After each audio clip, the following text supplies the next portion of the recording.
welcome everybody. It's time once again for the next chapter with Charlie Hedges as he explores turning the page on his life and yours. Hey, Charlie. Hi, Paul. Let me tell you, we really have a show today that I think is, even after a couple hundred shows, I think this is a bit unique because we have a guest, Faith Elicia, who is very candid, very forthright in talking about her eating disorder and how eating disorders are not just limited to eating disorders, they are addictions, and that we have to deal with addictions. And so much of it has to do with, as we will get into depth in this podcast, about the need to go deep within, making changes deep within. And we wrestle with the issue, how do you go deep within when so many of us are thinking, I'm too deeply enmeshed in this issue that I can't change. Change is not possible for me. I will open with a brief little story that in the 90s when I was an alcoholic and I was drinking too much and I knew it was impacting my relationship with God, I felt that God had told me, well, that's just the cross you have to carry, that I could not face that I had an addiction that I had to deal with, and that took another decade for me to have to deal with that. There is a reluctance to look deep inside yourself and say you can change. Faith Elicia and I want to encourage you that you can make changes. You can make healthy changes, and you can be the person that you want to be in a world that you want to live in. So join me with Faith Elicia, and we're going to talk about the illusion of personal debilitating trauma. Let's go. Faith Elicia, what a treat to have you with me today on the next chapter with Charlie.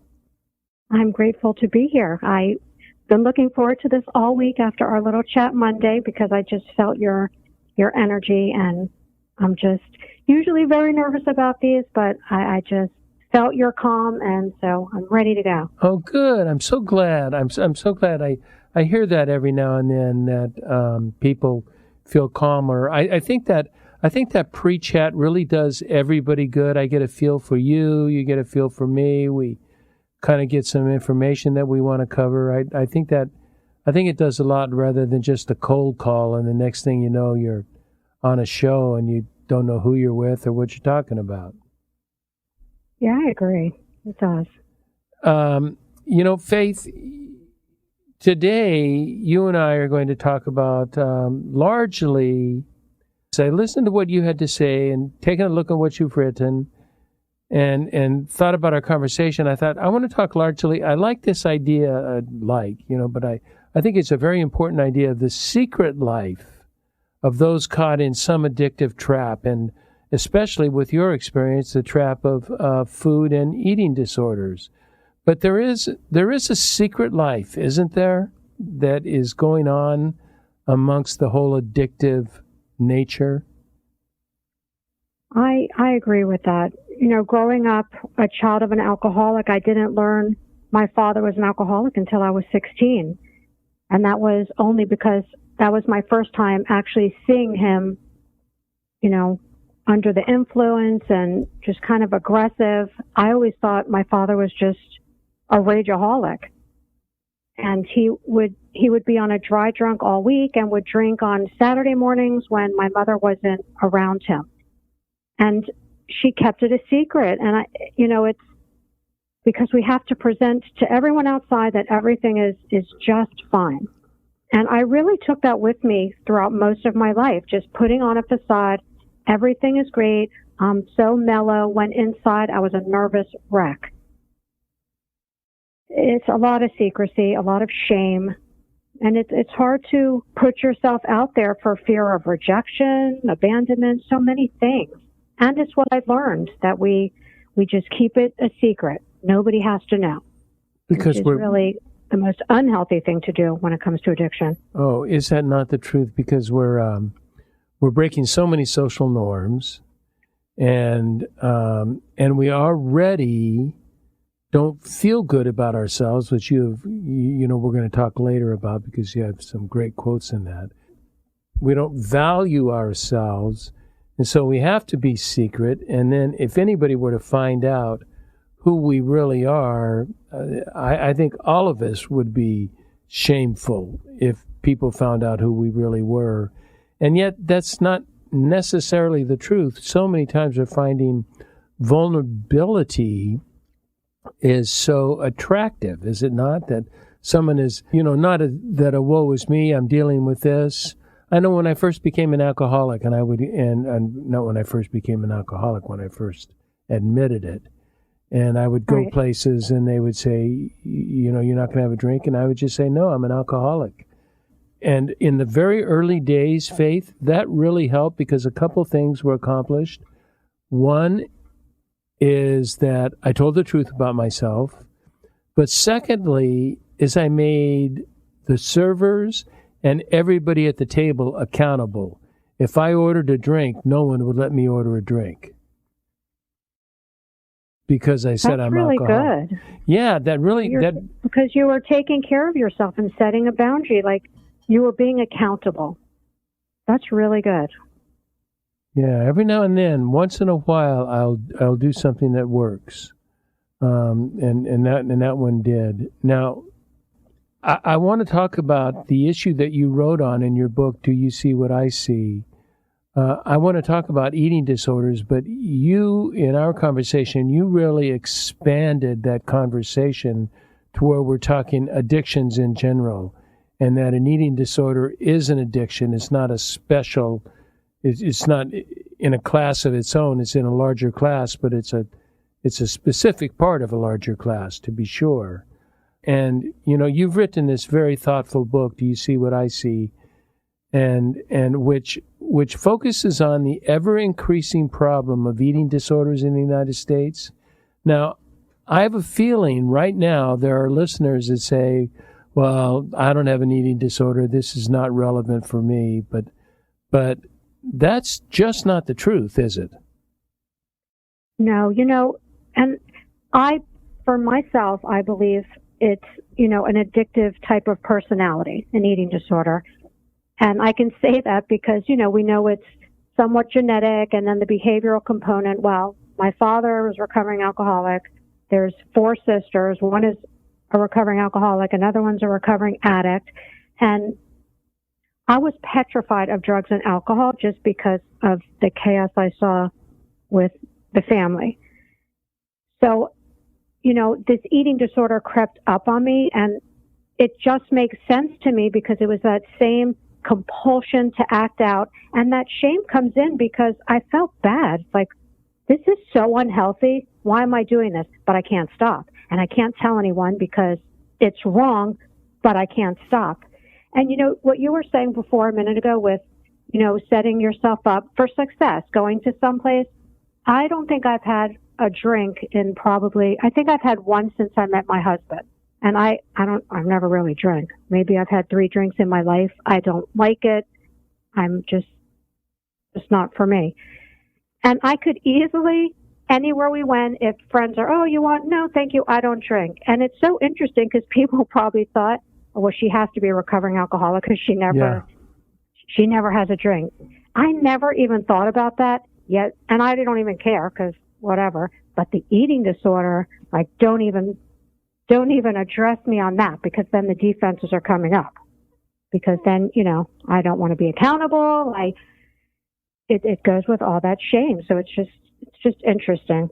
Tell me something. I'm thinking about, an eating disorder is, well, I guess it's it's not unlike drinking because everybody drinks basically, and it has impacted our social life because people want to drink when they get together socially, and we're not drinking, and so after a couple of hours, we're not on the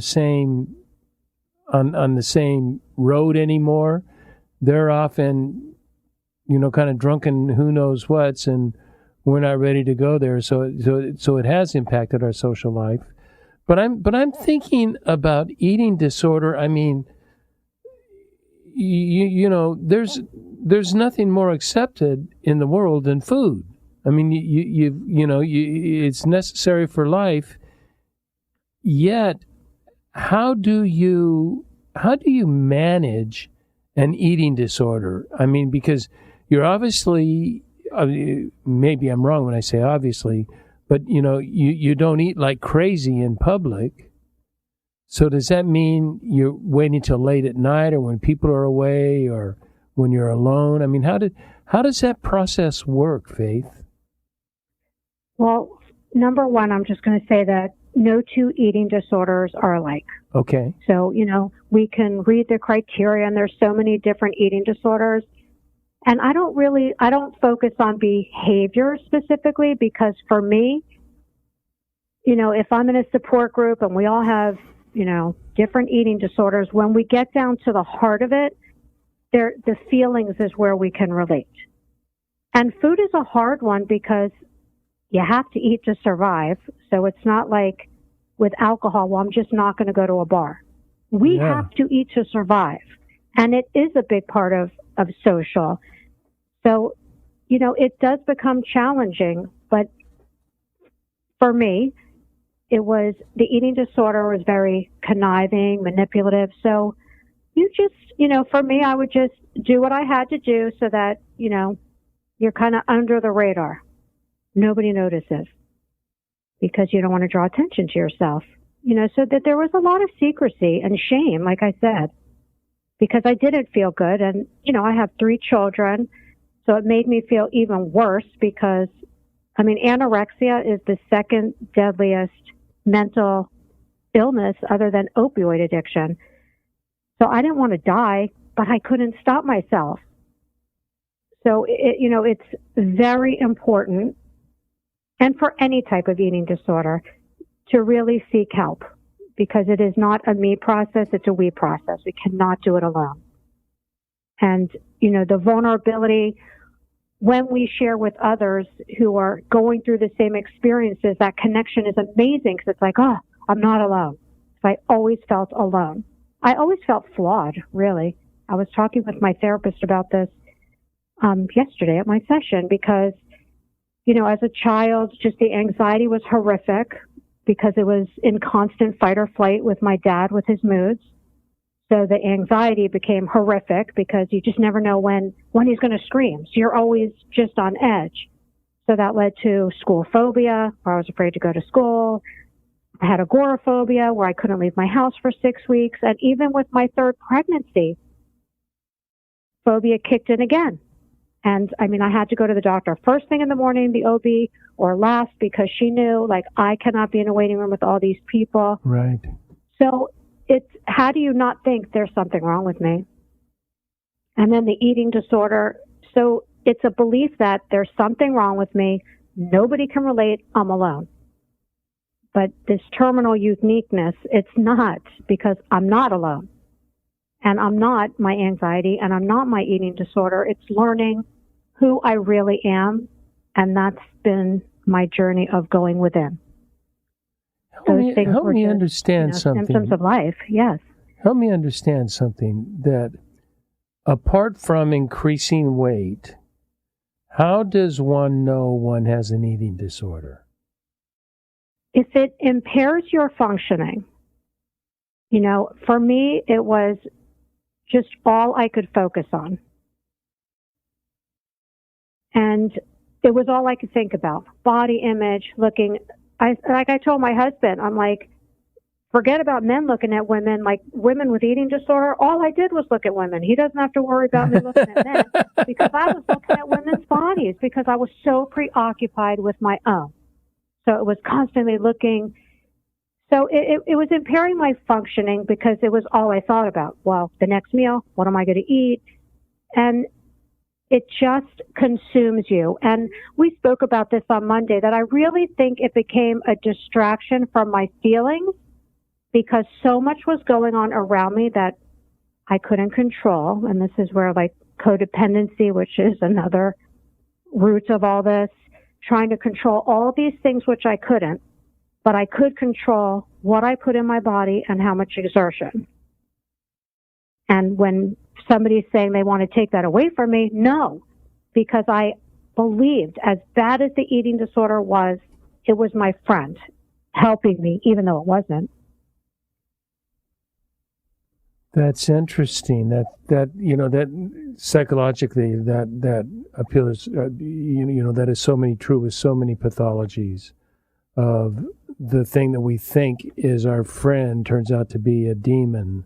We need to deal with that. Now, you said something that I have on my notes to talk about sometime, but I really, let me look at my notes, because you said something that I think is very strong, in that you believe many of us alcoholics or drug addicts believe that an addiction numbs our pain. But you take issue with that. You don't feel addiction, that eating disorder numbs pain, but is more of a distraction. Do you want to talk to me about that? Because I think that's a very interesting concept. Yes, of course. For me, I had a hard time looking within. It was my dad's fault I'm like this. This one's behavior. It was always like the glasses of looking outward and not within. And as I'm just focusing on all these other things, so it wasn't, I've heard people share in support groups that it did numb them. So in a sense, I could say numb, but it really didn't numb me. But if I'm focused on all these other things, and if I'm so obsessed with my body and how my body looks, I'm not thinking about how I'm feeling. But I didn't even know how I was feeling. That's the hard part. When I went to treatment, and I've been to treatment for my eating disorder 2 times. And that's not for listeners. That's not a lot. I know people that have been in treatment 4, 5, 6 times. That not for necessarily eating disorder, but for addiction. And it's okay. Like, we're imperfect, right? And we're not. It's just a bumpy road, and it's a journey, and we're up or down, kind of all over the place, and it's okay. I'm just help. You get help. But I think it's the last 3 years, I have a really good therapist. And even in treatment, like this therapist, I'll joke, like every week when I have my session, she makes me cry. My girlfriend's like, well, that's terrible. I'm like, no, it's such a blessing, because I'm finally getting in touch with the feelings. So I cry, we talk about it, I can journal about it, and move through it. It used to be buried under eating disorder and control and that outward lens, because I didn't know I had needs. I didn't know I had wants. I was just surviving, honestly. Just surviving. Just, God, get me through another day with this anxiety, exhaustion at night, because everything felt too much, because that was the lesson I was given as a child. It's too much for her. It's too much. I'll take care of it. It's too much for her. So you kind of take that with you into adulthood. It's too much for me. And it's not. And so you don't have faith in yourself, trust in yourself that you can do something that you don't feel quite competent? Is that part of it? Yes. And it's so interesting, because this is something I still work on with my therapist today, that false core belief of being incapable. But this comes from just years of hearing, it's too much for her, it's too much for her, because I was the baby of 5 and overprotect. But the bottom line is, I do everything I need to do. If I wasn't capable, I wouldn't have 3 beautiful children. I wouldn't be in a marriage that's 27 years and going. I got a master's degree with all these things. But I don't give myself credit for that. Like, I never gave myself credit, because inside, all of my validation had to come from outside. If you approve of me, if you love me, then I'm okay. Because it wasn't inside my heart.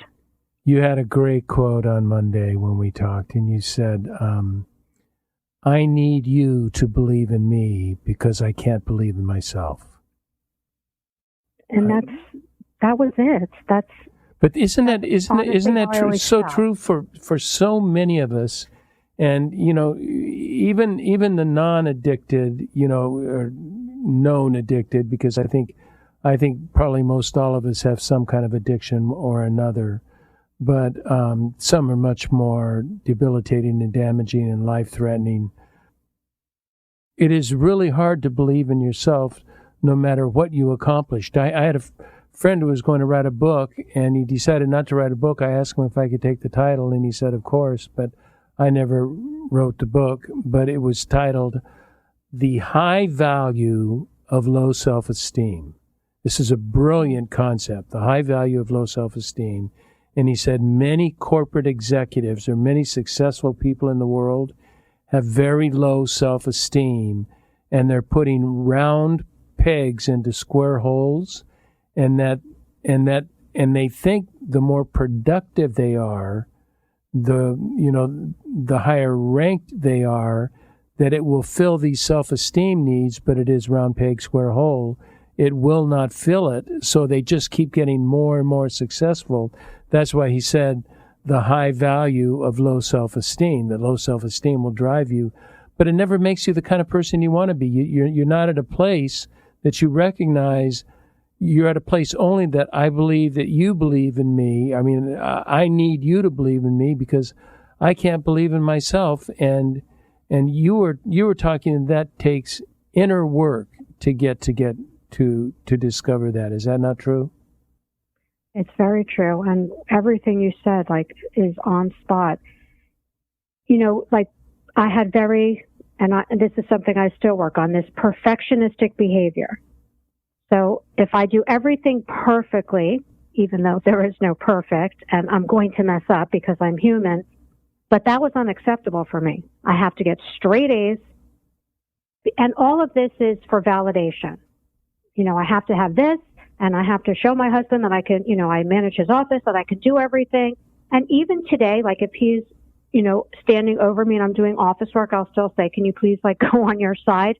Because I don't want criticism. And it just comes from that inner belief of I don't want judgment, because inside it's that feeling of incapable, which I am capable, but it's a constant telling myself Faith, you are.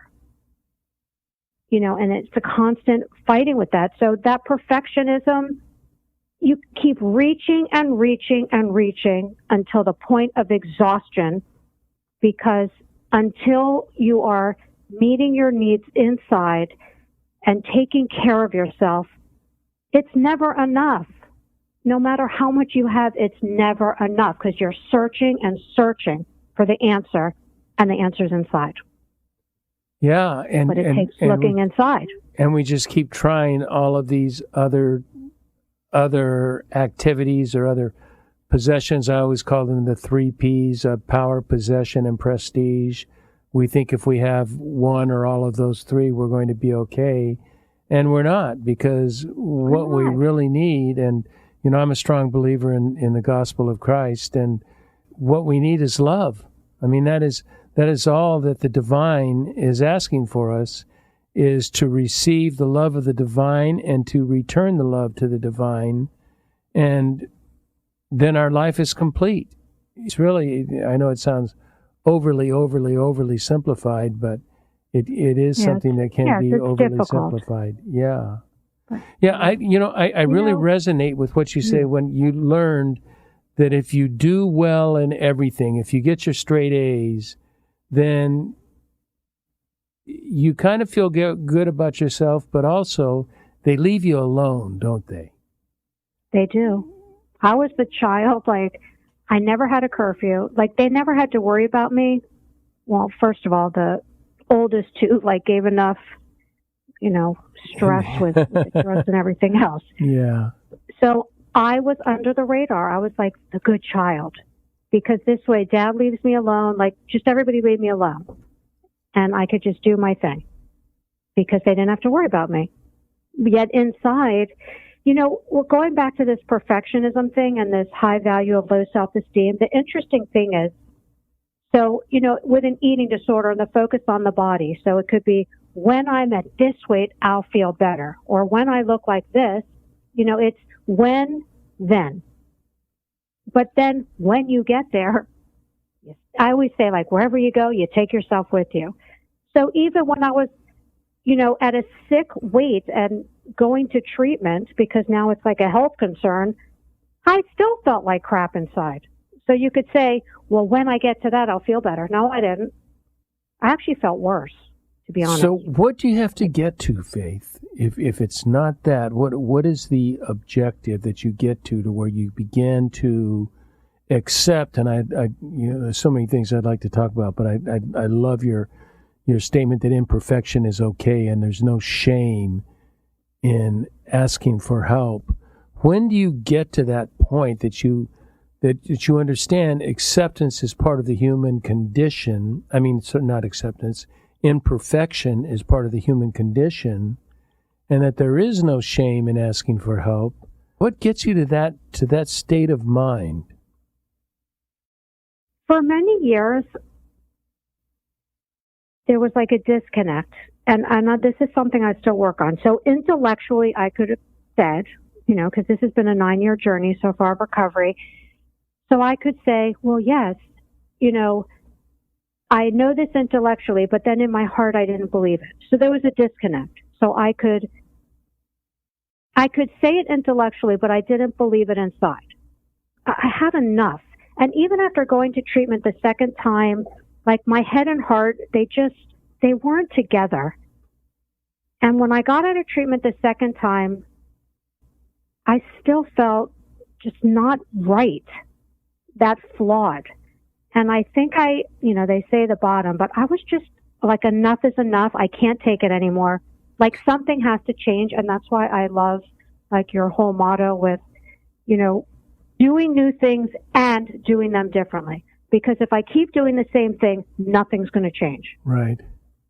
So when I got out of treatment the second time, and I told them, like, I was ready to leave. I go to Codependency Anonymous. I wanted to go back to my girls. I felt safe with them.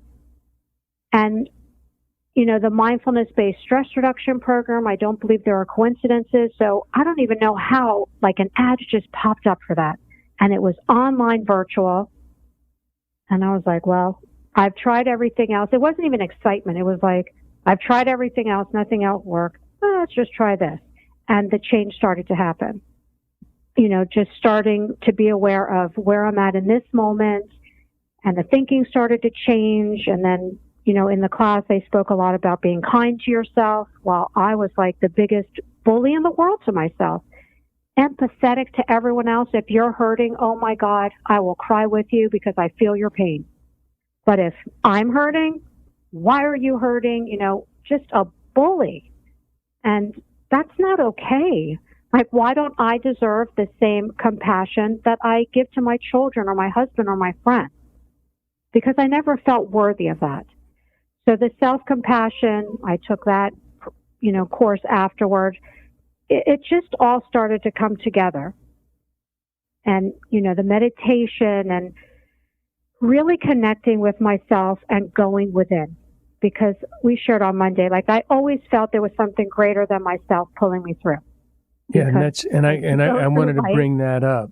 I was before we take a break. I want to bring that up because you talked about a higher power, and there seems to me, from what I'm hearing you say, and please tell me if I'm wrong, and I'm okay to be wrong. That doesn't bother me. That somewhere in there you got almost like a divine inspiration where your bottom, forget bottom, everybody's bottom is different, but you hit a point where you just said, this is it, I'm done.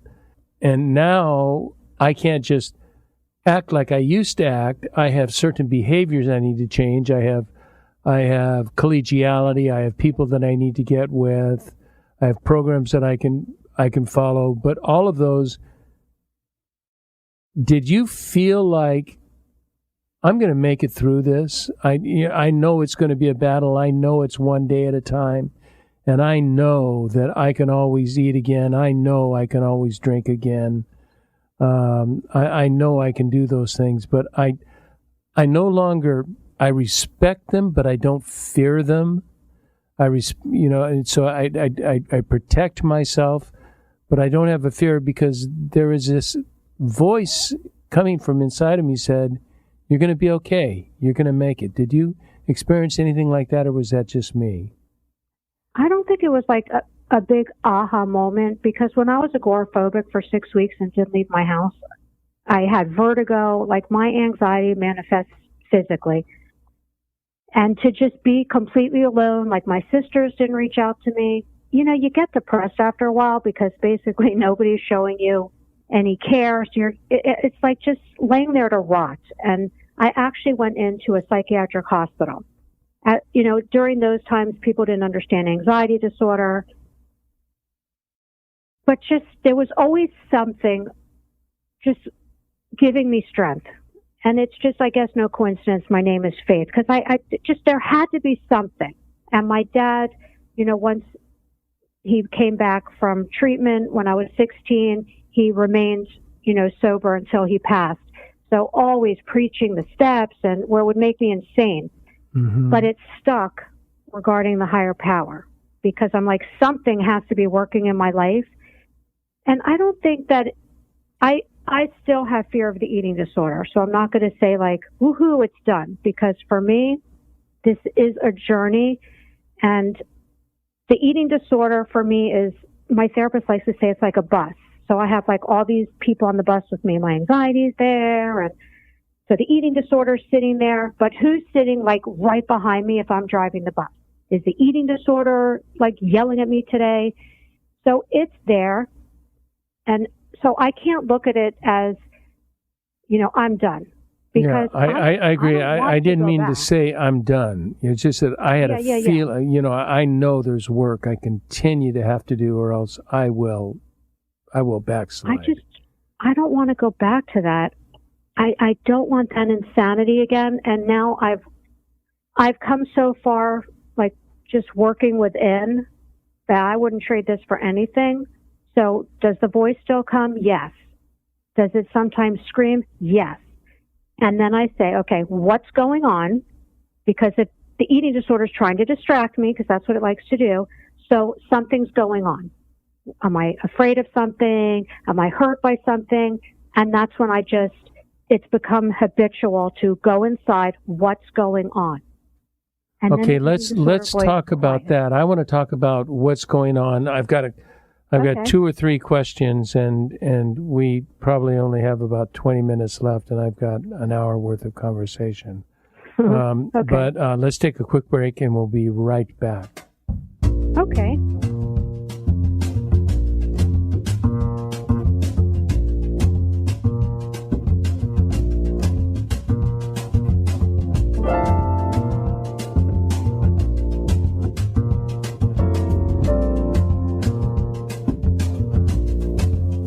Hi there, this is Charlie Hedges, and you're listening to The Next Chapter with Charlie, and my special guest today is author Faith Elicia, who has written a book that we will talk a bit about, Do You See What I See? And we are talking eating disorders, addictions, what causes them, how do you get out of them? And we come to find out in our discussion that, there are addictions and there are addictions. There are addictions that require therapy, groups, and then there's addictions that we just have, that all of us have, our tiny little addictions that keep us astray from where we want to go, and I want us all to keep in mind as we head down this path. But Faith, one thing I'd like to know is I am just curious of the data around eating and obesity in the United States. Now, before our show, I tried to look it on Google, and it was crazy. Every link that I went to gave me a different statistic. What % of the population in the United States is overweight? You know what? I don't have that answer. I really don't. I think our society just feeds into anorexia, because you have to look like the models on TV and everything else. But then we have fast food on every corner because, parents are doing the best they can and working 2 jobs. So we got to get dinner on the table, and this is fast. So it's both ways. It's so hard. Yeah, I read one of the things I read said college educated and higher income people have less chance of being obese than lower income.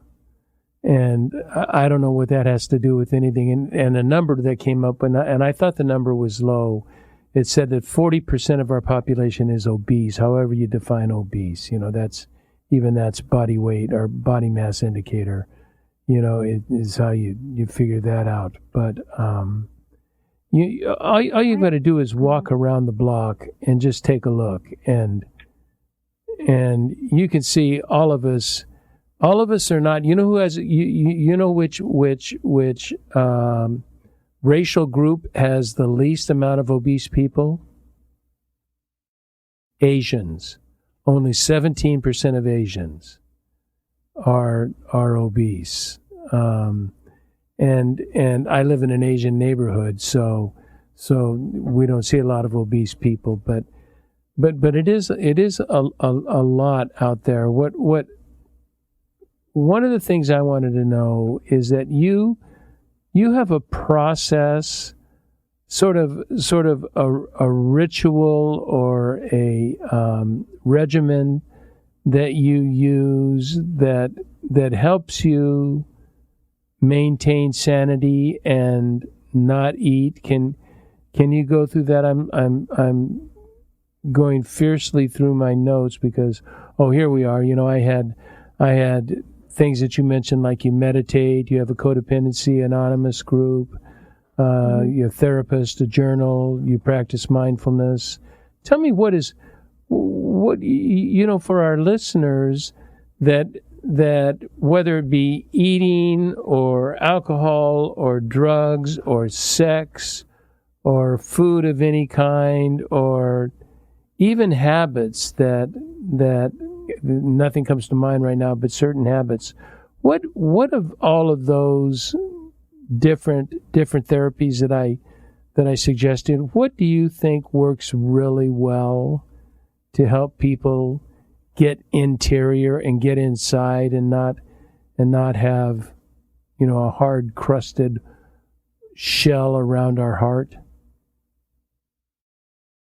Well, as I said at the beginning, every eating disorder is different and every recovery is different. Okay. And I just believe that we have to find what works for us, because what works for me might not work for you. And also, look, everybody wants an escape. So there's healthy escapes. I'm a romance writer as well. So that is a healthy escape for me. I'm like in my seventh heaven when I am writing romance. When I get off it, I'm like on a natural high. I'm in the best mood. It fills my light. So that's a healthy escape. There's nothing wrong with that. We need to have joy in our lives and do things. Life can't always be about, let's talk about our feelings. We have to have fun. And why is that called escape? That shouldn't be called escape. That should just be called a healthy part of life. Fun, right. So for me, I stopped having fun. Like, life just was going through the motions because everything was so much and everything was not enough. So it was starting to see the behaviors. So the recognition of the behaviors was the first, because I have another one, and like now I could see it when I'm doing it. And then once again, okay, Faith, what's going on inside? Like I get a high if things are on sale. Things I don't even need. But I got to buy it. But it's on sale. So now I have to have every color because it's so cheap. Oh my God, I can't believe how much I saved. But now I come home and I feel so guilty. Well, I don't need 10 colors. Well, now I have to return it. This is became a cycle. Buy it, return it. Where my husband, at this point, he's like, I will not return anything for you, because it became so much of an issue. So, that's another thing. That is not healthy, because it became so much. So now I have to run to the store again. He's like, you spend so much time to do this and then to go back, time I could be doing things I enjoy. But for me, that was another distraction from myself. And I'll start to get caught up in that cycle even today. And I have to say, okay, something's going on, because now these behaviors are starting to come out and take me away from myself. So I need to start meditating more. I just need to start taking care of myself better, because it means I'm neglecting myself when I start reaching for these things to make me feel better. And they don't. They just take up time when I could be doing things I like. Yeah, I don't know if that answered your question. It did. And I'm curious, I'm just, because I'm such a journaler, and you're a writer as well. Do you journal much? I do. I'm not as good as my therapist. Like, I'm better. Like right now I'm in a step group with my Coda girls. So like we are doing through a book.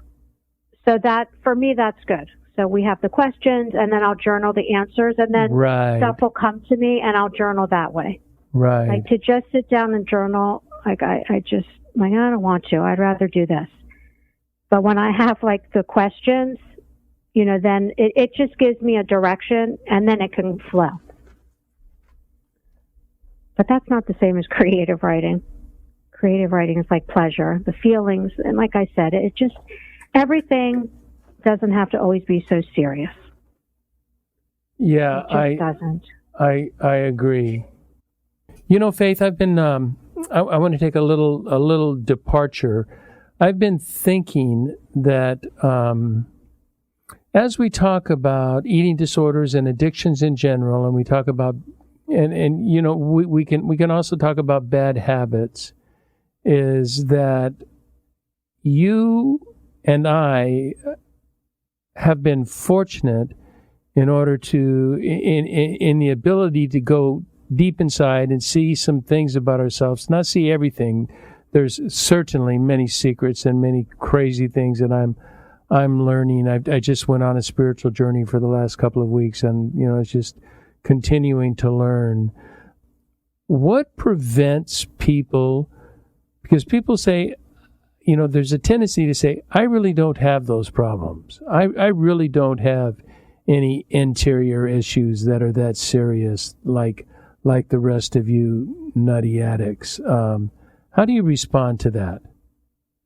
My gosh, I feel like I could go with you for another hour or two. Okay, so my middle sister and I, we had a fight at my father's funeral 3 years ago. And it's very unfortunate, but, emotions were flying. And she hasn't spoken to me. It's now 3 years. I've reached out because I'm just, because I believe love should be unconditional, especially within the family. And my mother is so upset because, like, how can she do this and whatever. And I told my mom, when the glasses look outward, it's, all of this, and my sister has high blood pressure. And I was telling my mom today, until she goes in, and if my sister called me today, I'd be there, even though I haven't spoken to her in 3 years. I love her. I will always love her. This is the ball's in her court, and I had to grieve losing my sister, who's still alive, as well as my father. That first year was very hard. But until she goes in, all these situations are going to cause high blood pressure. Because she told my mom she had to cut out things that cause high blood pressure. Well, you know what? When you're always looking outward, life causes high blood pressure. It's how we perceive the events that are happening to us, how we act and not react to the events that are happening to us.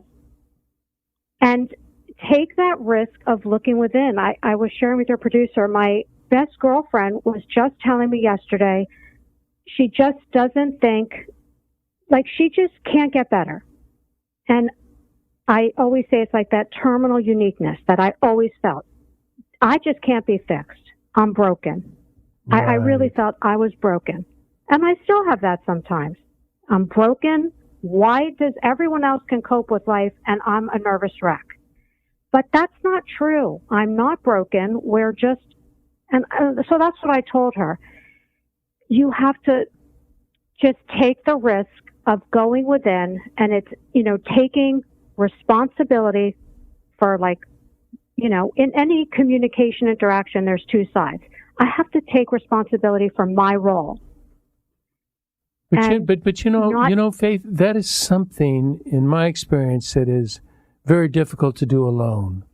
You either have, you have your coda groups, and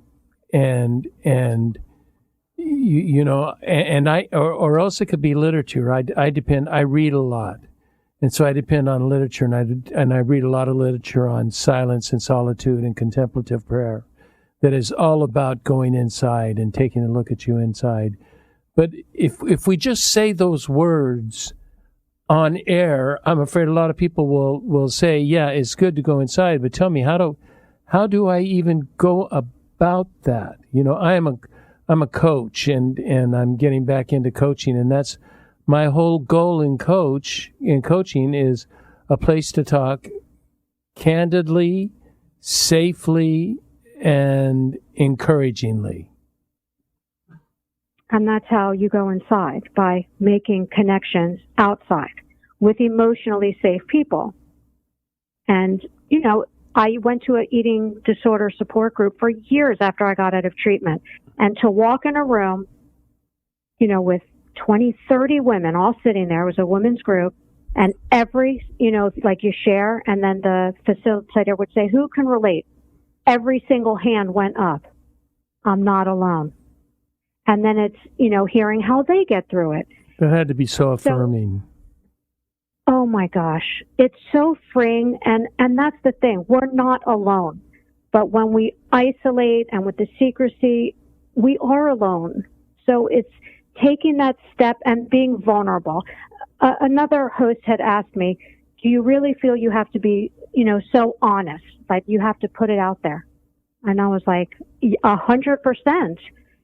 Because if I don't share what's in my heart and what I've been through, how can others relate and say, oh, thank God I'm not alone? That was the whole reason for this book. It's very hard for me to put my life out there in this book. My sisters don't know the name it's under. And, you know, I've respected privacy of all the family, but I have spoken from my heart and totally put myself out there. Because if one person can read it and say, like, oh my God, I'm not alone. I'm not, you know, somebody else can relate. I've done the job. There you We're go. We're not alone. I've done the job. That's brilliant. I so agree. And you know, one of the statements we use, I don't know if you use it in Codependency Anonymous, but we use we're about brutal honesty. And if you cannot be brutally honest, you're going to have a very difficult time getting sober. And well, if I lie to you, I'm lying to myself. I'm hurting myself. By protecting my eating disorder, all I was doing was hurting myself because I didn't feel I deserved better. And I deserve better. We all deserve better. Isn't that the issue? You know, boy, that is, I'm all over the place on my notes, and so I'm going all up and down because I know I wrote something about that we are deeply in need of appreciation, respect, and love. And those of us that are cursed with backgrounds or some sort of thing that happened to us can't accept that. And we can't. I spent a 10-day retreat on why I can't accept love. I mean, and that was the whole purpose of the retreat that was led by shaman and 6 days of total silence and reflecting on just on that fact. And I'm 68 years old, asking myself the question, why can't I receive love? I can give love. I'm a great lover, but I suck at receiving love. So it seems to be kind of the root of it, huh? It seems to be kind of the root of our whole issue. Well, I'll tell you what, Faith Elicia, go ahead. Fast, Please. Real fast. You know, I think I went to therapy for so many years in the hopes of, in this 45 minutes to an hour a week, just fix me. Can somebody please fix me? But I'm serious. I really believed that 1 hour a week, and it just, like, because nobody could fix me except me. And it's not even about fixing, because I'm not broken. I'm really not. And you say, you know, coming from, like, I don't know, whatever word you just used, but I'm so blessed from the past that I've had. It was horrible, but I'm so grateful, because if I didn't have that, I wouldn't be where I am now. I would have never even been on this journey of, let's look within, let's feed this light inside, let's believe I'm worthy, and reach for this and want to wake up and try each day. Because I'd have no reason to. All of that pain has led me to, there has to be a better way. So this is the journey of finding the better way. Boy, we think so similarly. I've my listeners know I've talked quite a bit about what were the very difficult times of my life where I was making stupid decisions. But even without those times, I would not be the person I am today without those times. I learned so much about life, about me, about the core me, and about and good and improvable areas about me. I think your line that you don't have to be ashamed of your past, imperfection is okay. We just did a show 2 or 3 weeks ago on a Japanese concept called wabi-sabi, which is imperfect, incomplete, and in something else. But that is what life is. It's imperfect, incomplete, and in, what is it, Paul? In imperfect, incomplete, and yeah, I always forget the third one. But that's so important. Faith Elicia, you are awesome. Thank you so much for this engaging conversation. Well, thank you, and you're awesome too. You're like a big teddy bear. You're just the sweetest thing. How kind of you to say. No one has ever said that of me. I've had exactly the opposite thing said of me plenty of times. Wow. I'm not saying the opposite. I'm saying you're a big teddy bear.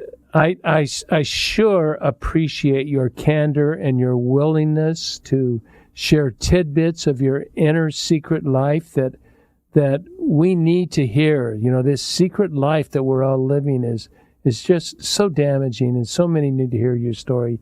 Thank you. I will include a link to your book, which we didn't even talk about, but I'm assuming that we talked about your book.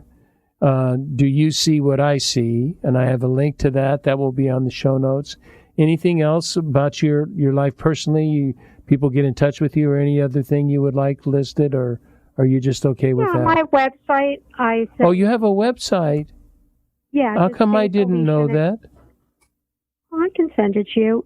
What is there's it? Just lots of information on where to find support.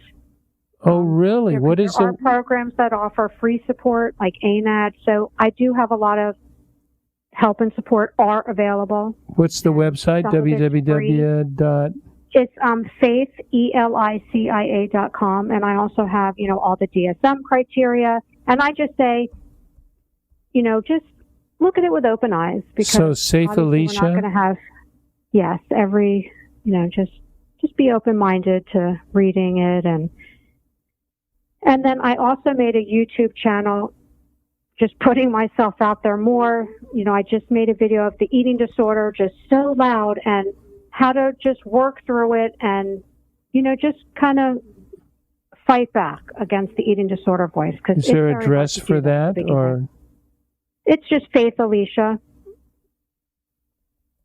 So I'm just taking risks, putting myself out there, and then having anxiety that because I'm being vulnerable. Way to go, friend. It is what it is. That's perfect. That's so nice. Thank you. Thank you for being on the show. Thank you for having me. I really am grateful and appreciative. And as usual, I want to thank all our listeners for tuning into the next chapter with Charlie. And until next, this is Charlie Hedges signing off. Bye for now.